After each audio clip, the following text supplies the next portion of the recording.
Assalamualaikum warahmatullahi wabarakatuh. Kembali lagi di channel saya, Welinda Ahmad. Apa kabar Anda semuanya? Semoga Anda selalu dalam keadaan sehat walafiat dan dilancarkan segala urusannya serta dimudahkan rezekinya. Nah, di video kali ini saya akan membahas informasi mengenai tentang kapan sih pencairan bantuan PKH di tahap yang keempat, juga BLT BBM di tahap yang kedua nanti. Apakah Anda nantinya juga akan cair di tahap yang keempat dan BLT BBM di tahap yang kedua? Tentunya akan bertanya-tanya juga tentang kapan jadwalnya bantuan tersebut dicairkan. Nah, di sini saya akan membahas tuntas mengenai kapan dicairkannya bantuan PKH tahap 4 dan juga BLT BBM di tahap yang kedua. Namun simak video ini sampai habis, jangan di skip agar tidak menimbulkan gagal paham. Dan bagi Anda yang baru bergabung di channel ini, saya ucapkan selamat datang dan terima kasih. Saya mohon dukungannya kepada Anda semua untuk terus dukung channel ini dengan cara klik tombol subscribe, aktifkan notifikasi loncengnya agar Anda mengetahui setiap saya mengupdate info-info terbaru. Kemudian jika Anda suka, silakan di like dan di share ke berbagai media sosial Anda. Nah, baik sahabat YouTube, patut Anda ketahui bahwasanya sebentar lagi sudah menginjak pencairan bantuan PKH di tahap yang keempat ini. Tentu saja kabar yang menggembirakan ini juga harus didengar kepada para KPM-KPM penerima bantuan PKH maupun BPNT dan juga BLT BBM yang dimungkinkan di situ terdiri dari KPM PKH dan KPM BPNT.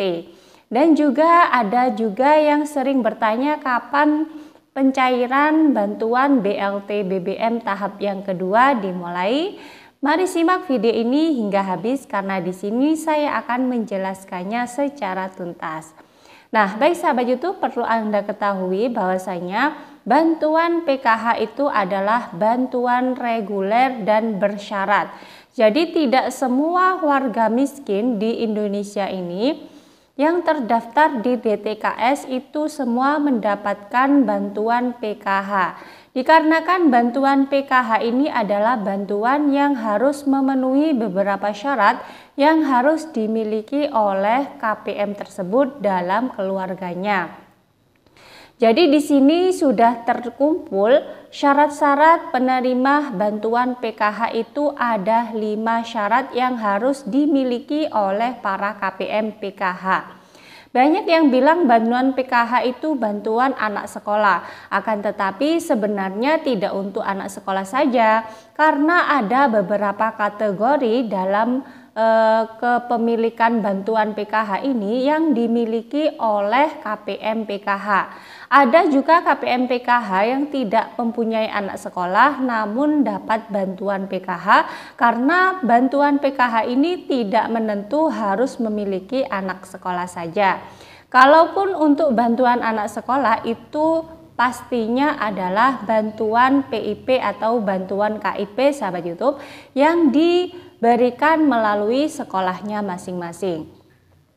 Nah, untuk itu sahabat YouTube, kita kembali lagi kepada topik syarat-syarat penerima bantuan PKH. Di sini sudah terkumpul menjadi 5 syarat yang harus ditempuh, yang harus dimiliki oleh para KPM PKH. Syarat yang pertama adalah KPM tersebut adalah KPM kategori keluarga miskin. Jadi keluarga miskin harus ada pada syarat yang dimiliki oleh para KPM PKH. Jika di situ ternyata warganya adalah warga yang memiliki mobil atau memiliki sawah yang sangat banyak, kemudian tanah yang berhektar-hektaran, maupun memiliki sepeda yang lebih dari 3 dan rumah yang bertingkat, maka dia tidak boleh lagi menerima bantuan PKH. Kemudian syarat yang kedua sahabat YouTube adalah KPM tersebut harus terdaftar dalam data DTKS. Nah, jika Anda ingin data Anda masuk dalam kategori data yang masuk di DTKS, maka Anda bisa mengusulkan melalui kepala desa atau perangkat desa yang di situ nantinya akan dimusrenbangdes atau dimusyawarahkan terkait pengusulan nama-nama calon KPM PKH apakah layak mendapatkan bantuan PKH ataukah tidak. Jika di situ nanti ternyata nama Anda disepakati oleh perangkat desa dalam musyawarah desa, maka nantinya nama Anda akan disetorkan kepada Dinas Sosial Kabupaten, kemudian Dinas Sosial Kabupaten menyetorkan kepada Dinas Provinsi, Provinsi langsung menyetorkan ke pusat dan pusat memverifikasi, kemudian jika layak maka akan dimasukkan ke data DTKS. Itu cara yang pertama untuk mengusulkan KPM agar bisa mendapatkan bantuan PKH. Kemudian cara yang kedua, Anda bisa mengusulkan melalui aplikasi Cek Bansos yang dimiliki oleh Kementerian Sosial langsung. Kemudian syarat yang selanjutnya adalah KPM harus memiliki EKTP yang masih aktif. Jadi pendataan apapun itu bersumbernya dari EKTP-nya, sahabat YouTube. Jadi meskipun sudah miskin, meskipun punya anak sekolah, punya komponen PKH, jika tidak punya EKTP maka tidak bisa didata oleh pusat. Kemudian yang ketiga adalah harus on spam. Artinya tidak gagal ya. Artinya harus memiliki rekening yang dimiliki dari bank himbaranya masing-masing. Jika KPM di situ ternyata gagal spam, maka tidak bisa cair bantuan PKH-nya. Kemudian syarat yang kelima adalah KPM tersebut harus memiliki salah satu komponen yang ada di PKH. Jadi yang dimaksud bantuan PKH itu tidaklah hanya untuk bantuan anak sekolah, yakni adalah harus terdiri dari salah satu komponen PKH, yakni yang pertama harus ada ibu hamilnya. Jika tidak ada ibu hamil, maka harus ada balitanya. Jika tidak ada balitanya, maka harus ada anak sekolahnya. Jika tidak ada anak sekolahnya, maka harus ada lansianya. Jika tidak ada, maka harus ada disabilitas beratnya. Jadi, KPM yang mendapatkan mendapatkan bantuan PKH, maka harus mempunyai salah satu dari 5 komponen tersebut. Akan tetapi jika tidak memiliki komponen dari 5 satupun, maka KPM tersebut tidak bisa mendapatkan bantuan PKH-nya lagi. Nah, kemudian kembali lagi kepada topik bahwasanya jadwal pencairan bantuan PKH di tahap yang keempat, ini yakni adalah kalau kita mengacu pada tahap per tahap, maka pencairan bantuan PKH di tahap yang keempat ini akan jatuh pada bulan Oktober, November, dan Desember. Untuk saat ini, Kementerian Sosial belum mengumumkan kapan dicairkannya bantuan PKH, tepatnya di tanggal berapa. Tapi untuk bulannya kami bisa memastikan PKH di tahap yang keempat akan jatuh pada bulan Oktober, kalau tidak Oktober, November, dan Desember. Tapi jarang sekali Kementerian Sosial itu mencairkan bantuan PKH-nya di paling akhir bulan. Artinya kalau tidak di awal bulan Oktober ya di awal bulan November. Kita tunggu saja sahabat YouTube, semoga pencairan bantuan PKH di tahap 4 ini bisa berjalan dengan lancar. Karena yang mencairkan adalah lagi-lagi langsung dari Kementerian Sosial, dan Kementerian Sosial nanti akan memverifikasi data-data KPM yang sudah valid, kemudian nantinya akan dibuatkan SK SP2D dan diturunkan kepada pendamping PKH-nya.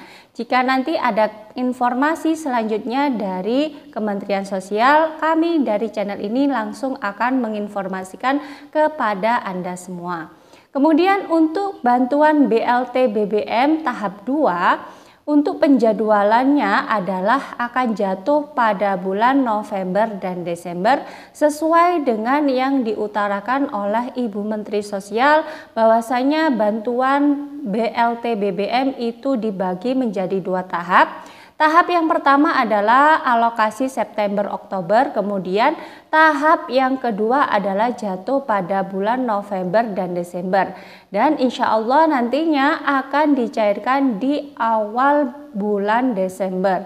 Jadi Anda tunggu saja. Dan jangan sampai Anda bepergian terlalu jauh sehingga nantinya ketika bantuan BLT BBM-nya turun, Anda sudah siap untuk mengambil bantuan BLT BBM-nya.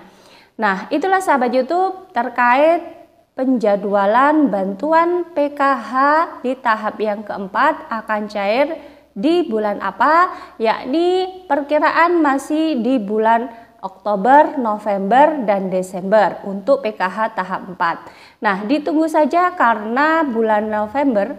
Nah, ditunggu saja dikarenakan bulan Oktober sudah setengah bulan lagi. Artinya sudah mendekati bulan November yang kemungkinan akan ada pencairan bantuan PKH lagi di tahap yang keempat ini. Jangan sampai kartunya diberikan atau dititipkan kepada orang-orang lain selain Anda sendiri karena ini sangat rawan ya sahabat YouTube. Selain rawan pemotongan bantuan, akan juga rawan terhadap kehilangan kartu ATM tersebut. Jika ada pemotongan bantuan, silakan dilaporkan kepada call center kementerian yakni 021171. Kemudian untuk bantuan BLT BBM sudah dipastikan akan cair pada bulan Desember awal, yakni untuk alokasi bulan November dan bulan Desember cair sebanyak Rp300.000.